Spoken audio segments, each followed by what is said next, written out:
Good morning. Hello.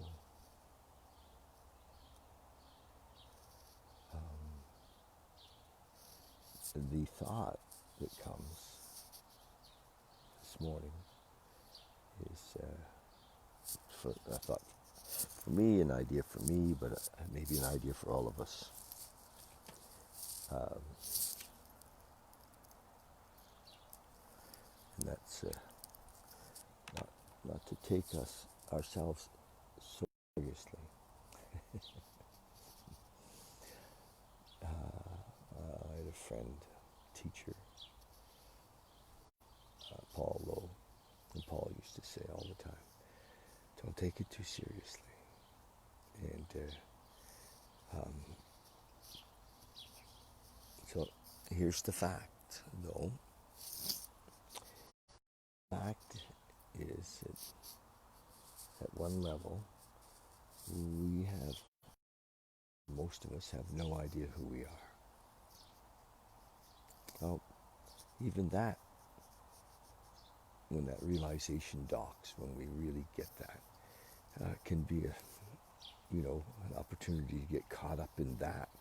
Oh my God, I really don't know who I am. And then we're back in thought, we're back in ego. Because we think often that we have to figure out who we are on this level. And there's nothing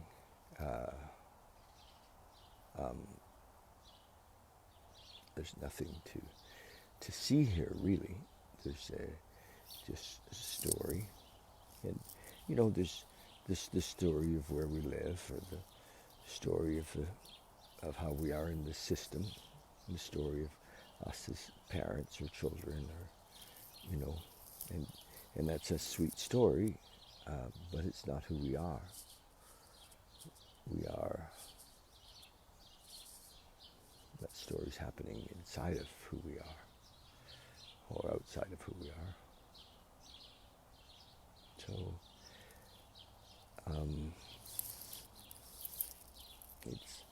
it's like, hey, Mr. Stewart. Hi, Sandy. Hi, Amanda.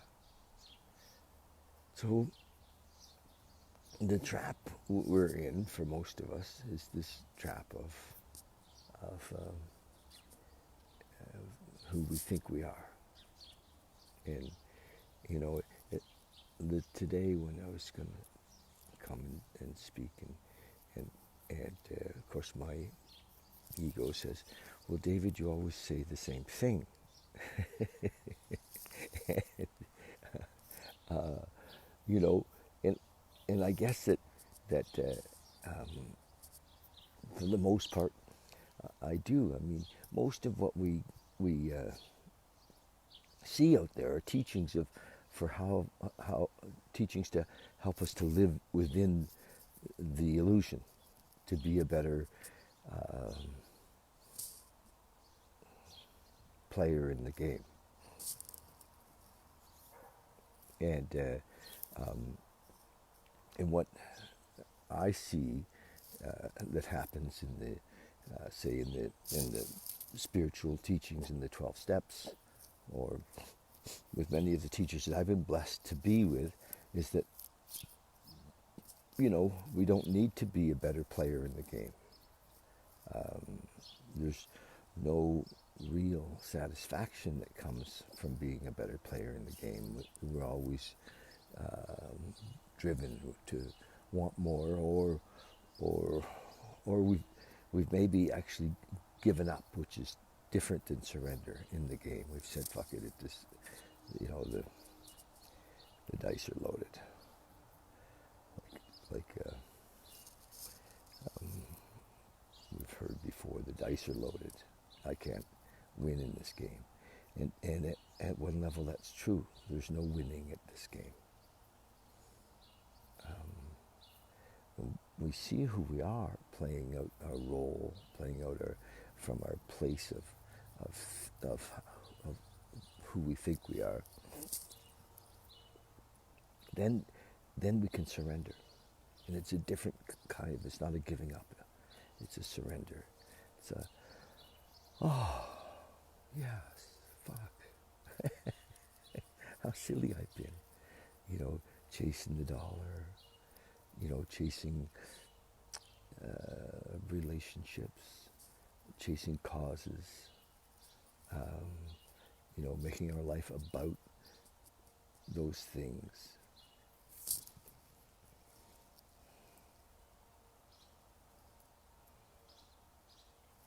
Now, I'm not saying that those things aren't things that we'll continue to do. It'll just be in a much different way. There won't be any,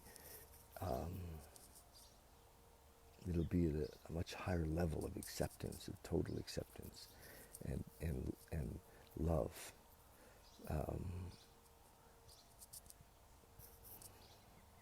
We'll still be building the house, but it'll be on a different foundation.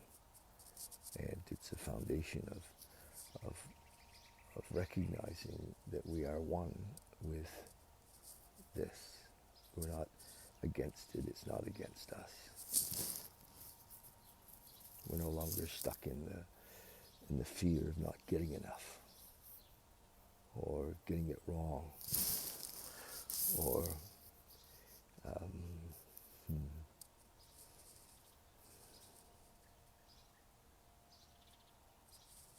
we're losing something. So that's the deal. So recognize, just look at it. It takes some time, you know. And often we have to really be dissatisfied to see it. Isn't that it comes up, and then even when we do see it, there's I mean, some of us have a real experience, a burning bush experience. We're like, oh my gosh, wow. We recognize, you know, and then, but for some of us it's gradual, and we kind of move into this awareness that of ourselves from this level. Yes. Hi, Harold. Love you, brother. We come to know ourselves in this level, you know, so we recognize the ego, we recognize our fear as it comes in every day, you know, or we recognize our desire, you know, wanting something, you know, and often our wanting comes from fear. And so inquiry allows us to see ourselves and then surrender it over and over again. So when we feel shame or guilt or, yeah.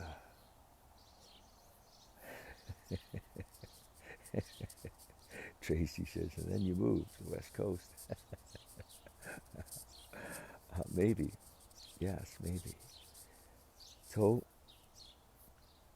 but the idea of surrender has to come in a way, because most of us think we can change.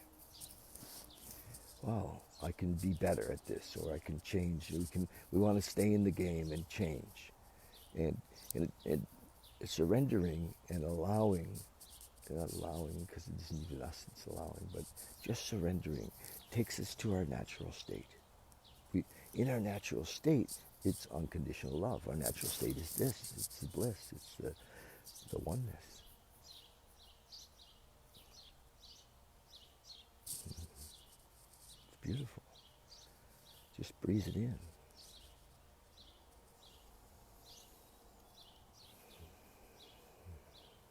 So there's freedom in this moment, in this state right now. There's absolute freedom. Nothing's missing. Everything's exactly as it needs to be. So there's no regret. No. There's no anger at anybody else, because everybody was being who they needed to be in that moment. And so all that disappears. What a way, eh? So easy stuff. Not so simple, because ego desperately wants to hold on. But it can be done, and you can do it. You can have it. And I want to remind you again that there's many great teachers, and absolutely available to us now for free. We don't, other than our time, they're beautiful teachers. Like Muji, who I listened to quite a lot this year, Ram Dass, Alan Watts, David Hawkins. Hawkins just shared over and over again. His last book was called Letting Go, and it was all about this, just surrendering as it rolled in, and recognizing. And as we surrender, we just move up in his scale of consciousness, which peaks at Christ consciousness. And, yeah, so everybody can have it, and all the teaching is available if you want to do that. And another thing that one can do, meditation, of course, brings us into the moment and helps us to see ourselves in the game. Prayer is amazing, brings us into the moment. And I was going to say the Enlightenment Intensive, which is, a 3-day or 5-day or 7-day of the question. The question can be, tell me who you are. And eventually the mind will surrender. It'll pop. And we pop. And the pop is awakening. Okay, it's enough for me this morning. What did I want to tell you? We're going to do Monday nights face-to-face. Small group, paying attention to those who are concerned about, this virus thing. And so we can wear masks. And if you'd like, in my home, Monday night, 7 o'clock. We're still going to be on Zoom. This is for our meditation evening. We're still going to be on Zoom. And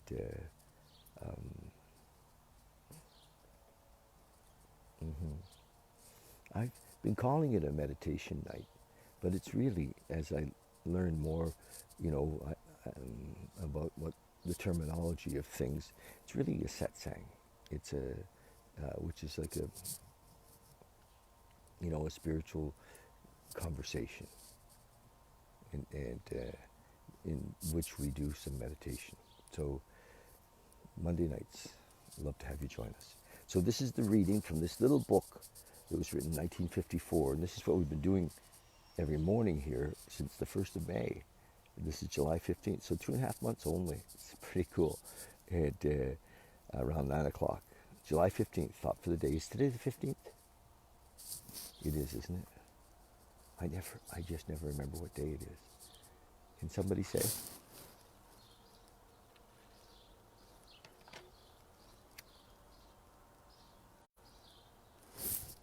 Is it the 15th?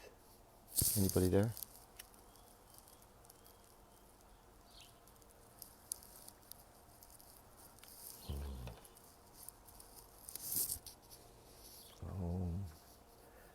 I'm just going to go ahead as if it's the 15th. I believe it. I'm pretty sure it is. Okay.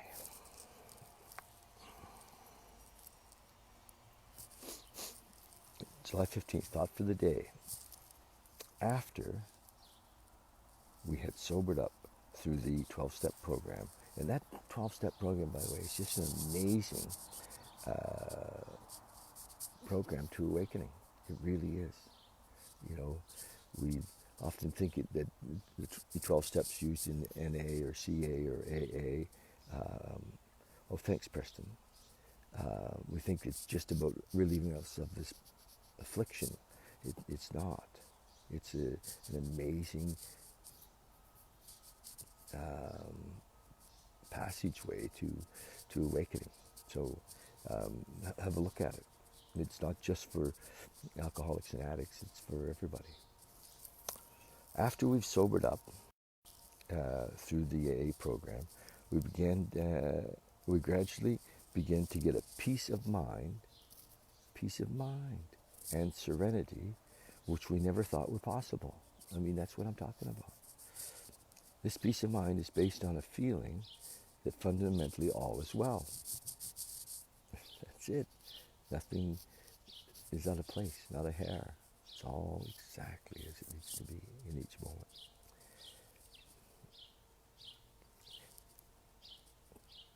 This peace is based on a feeling that fundamentally all is well. That does not mean all is well on the surface of things. Little things can keep going wrong and big things can keep on upsetting us, but deep down in our hearts we know that everything is eventually going to be all right. Well, it is all right in each moment. It really is. Some things are harder to handle than others. Yes, some things are harder to handle, you know, but fundamentally everything is exactly as it's supposed to be, as needs to be in each moment. Hi Shane, hi Brent, hi Preston. But deep down in our hearts we know that everything is eventually going to be all right. It is all right now that we are living sober and God-centered lives. Have I achieved the deep down inner calm? That's the deal, you guys. The deep down inner calm. Well, I burned some incense this morning and it's kind of wafting over us. I have a lot of incense from the shop when I had a shop. Meditation for the day. Are we climbing up the ladder of life, which reaches into eternity? And eternity, we don't have to wait to die to achieve this awareness of eternity. Eternity is in the moment. There isn't a time thing. I know. We start talking about time and it gets a little confusing. I think it was that Jesus said, everything that is, was, or ever will be is now. Pretty profound. Everything that is, was, or ever will be is now. Beautiful. We are climbing up the ladder of life which reaches into eternity.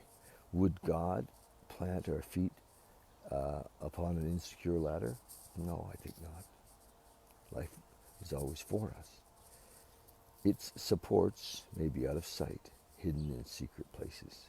But if God has asked you to step on and up firmly, then surely He has secured your ladder. Yes, and that faith comes in each moment. You should leave your security to God and trust Him not to let you fail. He is there to give you all the power you need to keep on climbing. I mean, that's the fundamental thing in the 12 steps, is that we recognize that we're powerless. And so that is the deal. We turn our whole thing over because we can't put that there. We can't manage it on our own. You know, it just doesn't work for us. So, yes. Hi, Kathy. Prayer for the day. I pray that I may climb the ladder of life without fear. I pray that I may progress steadily through the rest of my life with faith and confidence. Yes. That's the deal. That is the possibility. No more, living in a constant state of anxiety. No more living in a restless, irritable discontent.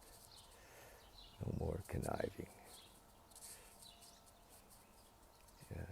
But it's just not easy to see, you guys. That's the thing. That's why I keep repeating over and over again that we can be stuck in our selfishness, in our self-centeredness, and not know it.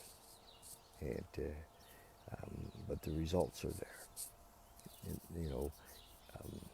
if we're stuck in that, and we feel the anxiety.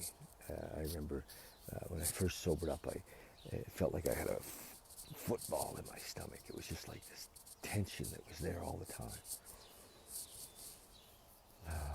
And now, if it comes, and I'm just aware of it, and we go, oh, look at that. And then as soon as my awareness comes to it, as soon as the awareness of the moment comes to it, it just disappears. It has no power. It doesn't push me to do things anymore. I'm free. So here's to your freedom. Love you guys. So Monday nights, just want to remind you again. And YouTube, I'd love it if you did. Just go to our channel and subscribe on YouTube. We're growing that little thing. And that's it. And call anytime if you just want to chat. If you know you're struggling with anything, have any questions, if I can answer them, I will. You know, it seems that after 40 years of studying and looking and learning,